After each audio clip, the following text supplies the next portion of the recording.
everyone. This is Karen, the Warp Spinster. Thanks for joining me today. This is clue 3 of the mystery quilt.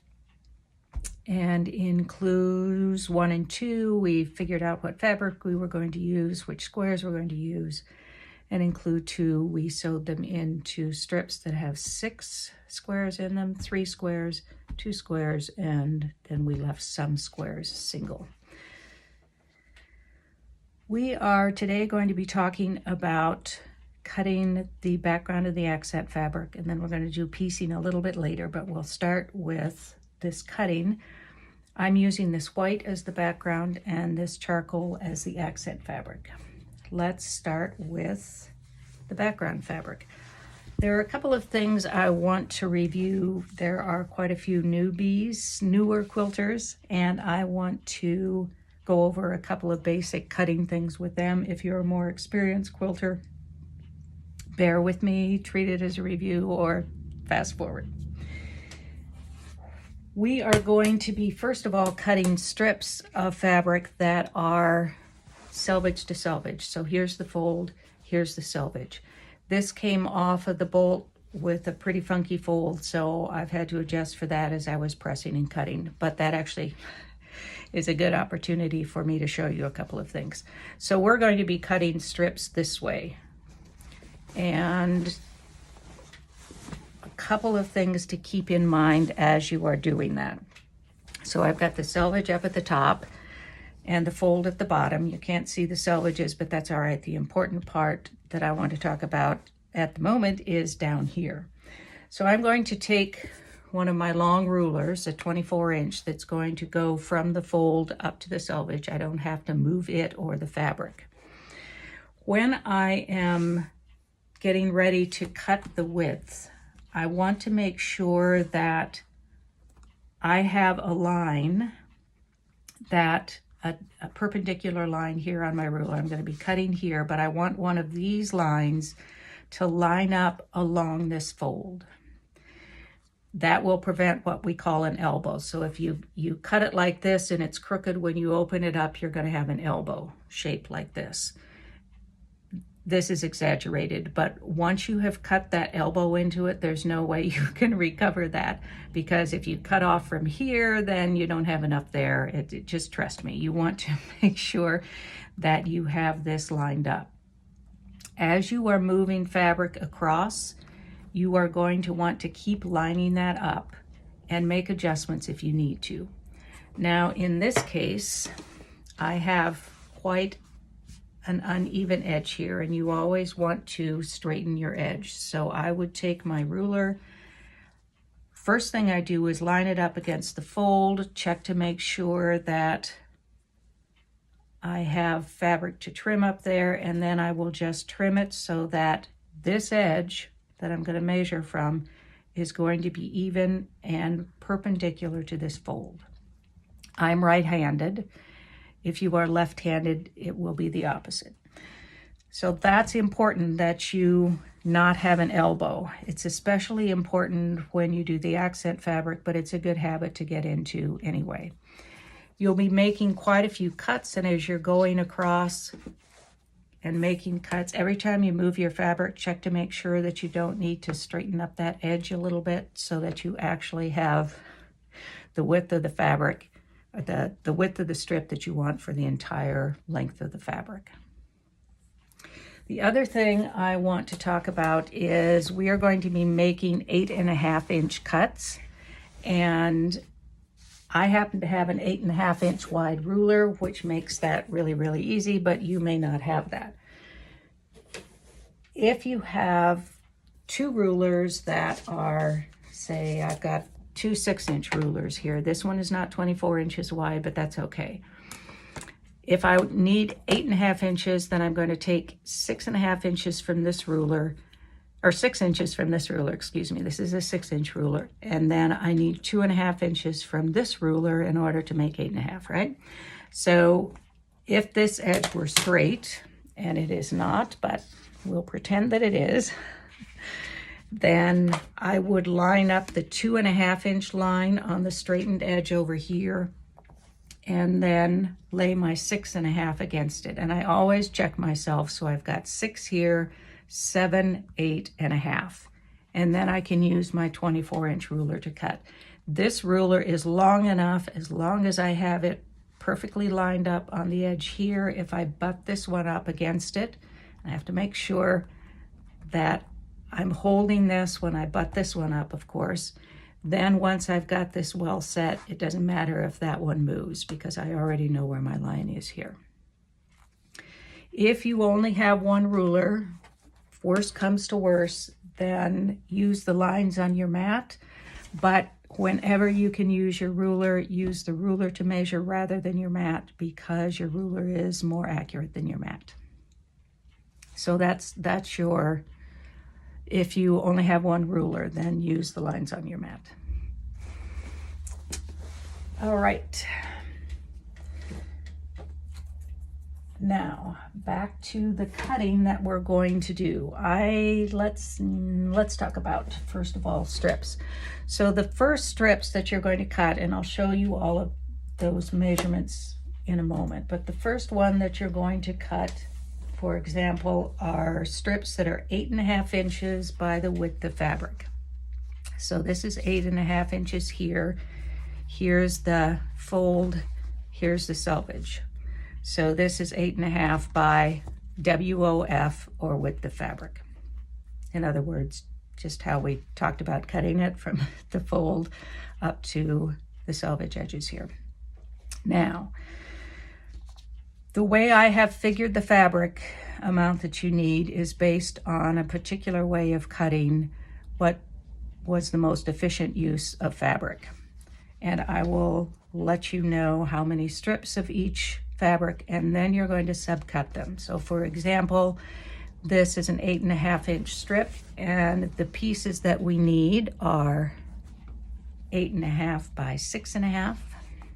That's just bad. Let's do a 6.5 inch cut on this 8.5 by width of fabric strip of background. Again, I have an 8.5 inch ruler, so I could do this without doing this double ruler thing, but I will show you how to do it with this. And I'm ambidextrous roughly when I'm cutting. I do need to stand up, however, closer to the mic, so I will try to speak more quietly.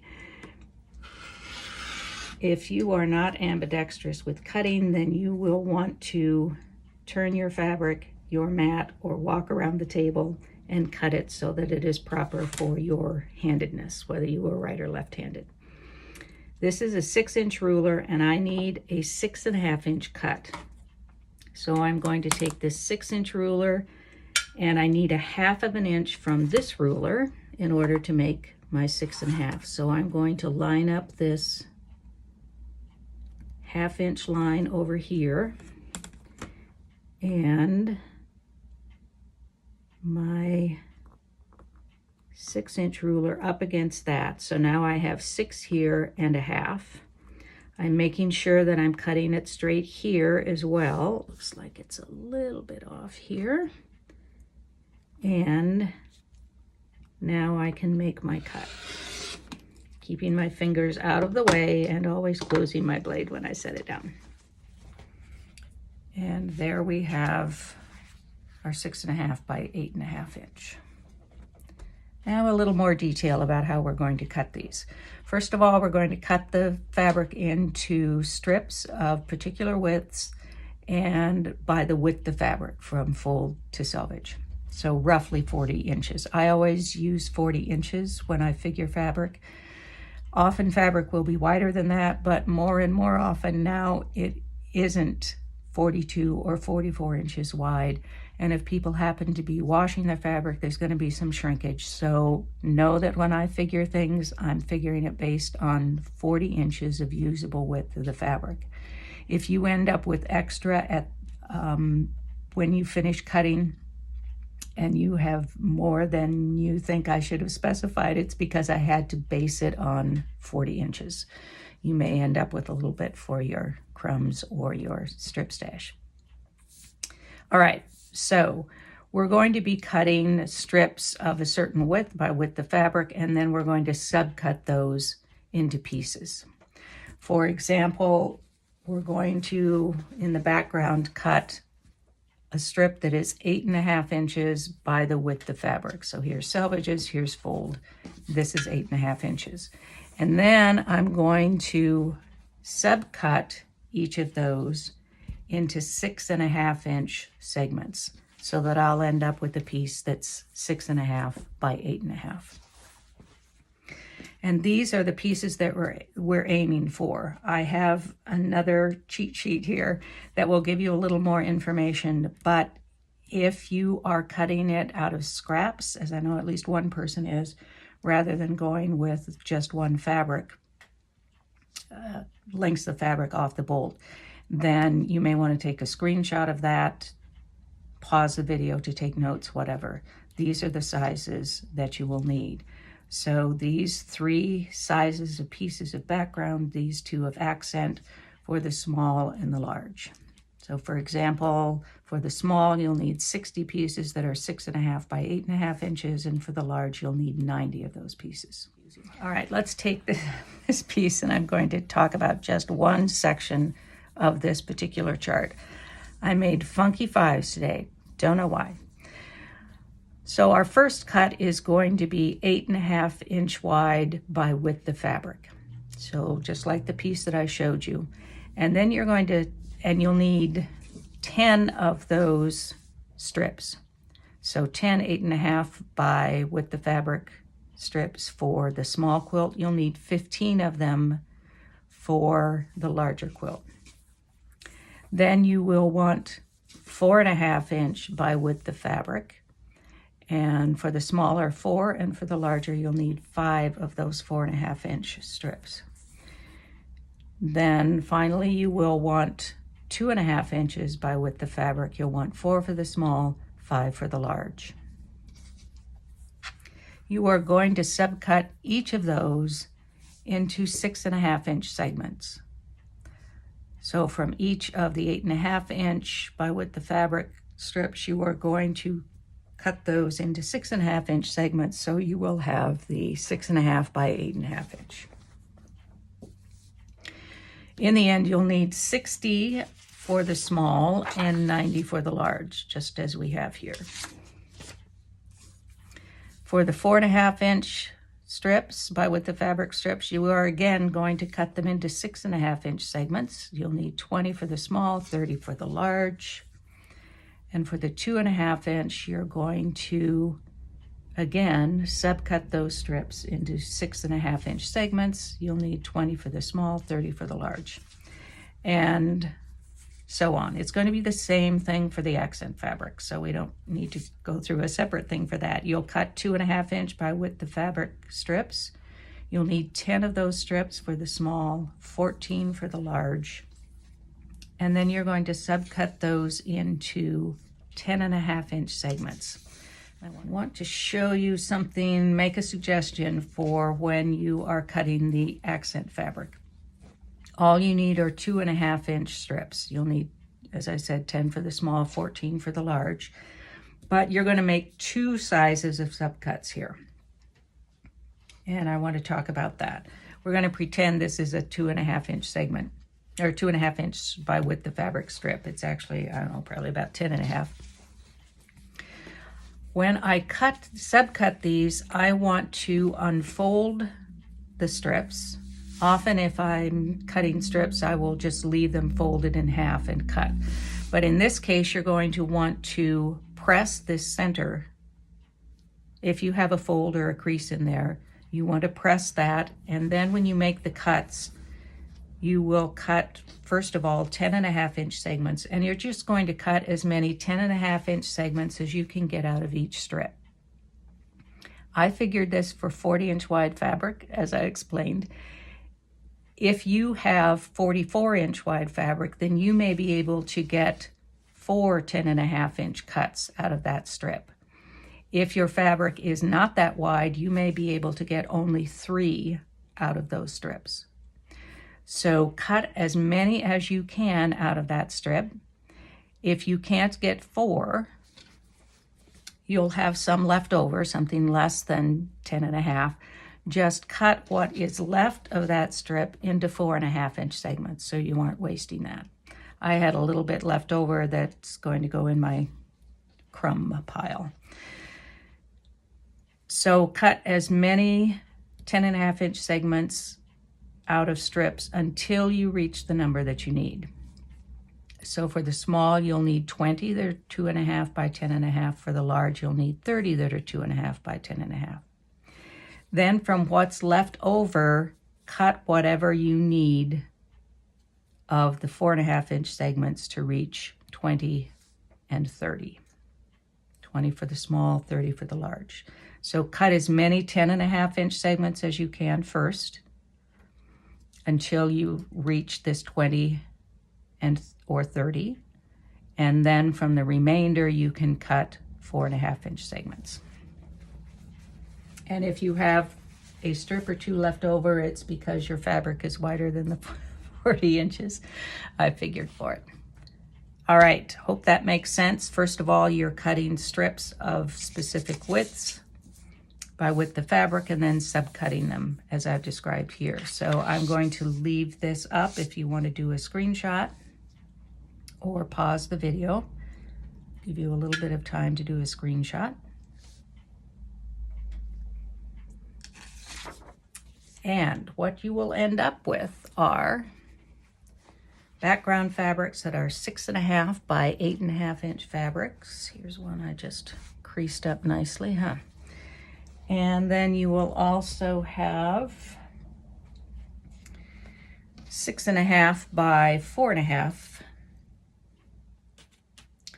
And then you will also have 2.5 by 6.5. So you have 3 different cuts of that. And then for the accent, you are going to have 2.5 by 4.5 and 2.5 by 10.5. And we're going to be using all of these pieces when we start sewing some segments today. That's up next. Now let's start sewing these pieces together.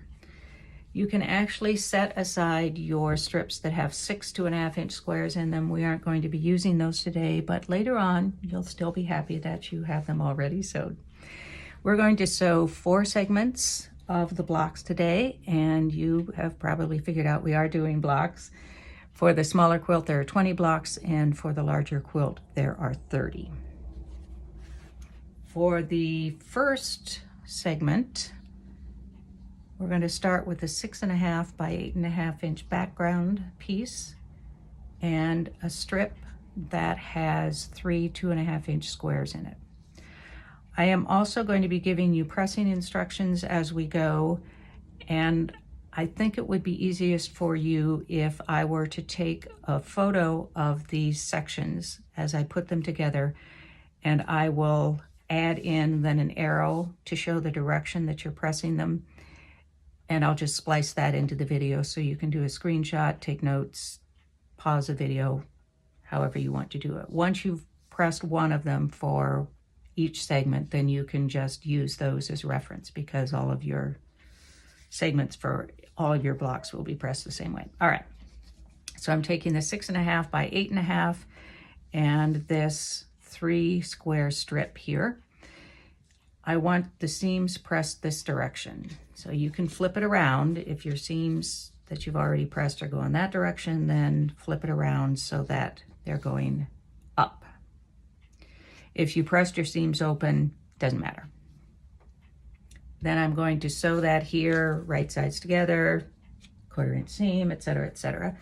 And then I'm going to press that to the right. So in this case, it's going to press toward this strip set. Then I'm going to add this 2.5 by 6.5-inch background piece over here. Again, right sides together, 1/4 inch seam, etc. And this seam is also going to be pressed toward the right. So you're going to press seams to the right. This strip, seams pressed that way, This way they're all going to the right. And you will end up with a piece that looks like this. These seams going up, those seams all going to the right. So for the smaller quilt, you'll need 20 of these. For the larger one, you'll need 30. The next segment uses a 4.5 by 6.5 inch piece of background and a 2.5 by 4.5 inch accent, which is going to be sewed up here. Then you're going to take a strip set that has two 2.5 inch squares in it, and you want to make sure that your seams are going toward the left, and that will go up on the other side of that accent strip, and the seam is going to be pressed up again. Then you will take another 2 square strip, again with the seam on that strip pressed toward the left. If you've pressed it open, doesn't matter. Then sew that together, and again the seams are all pressed toward the top, and you will get a segment that looks like this. These seams, the top and bottom, these 2 strip sets are going to the left, and all of those seams are going up. Next segment uses a 2.5 by 10.5 inch accent strip and a single square. Sew to the bottom, seams pressed up.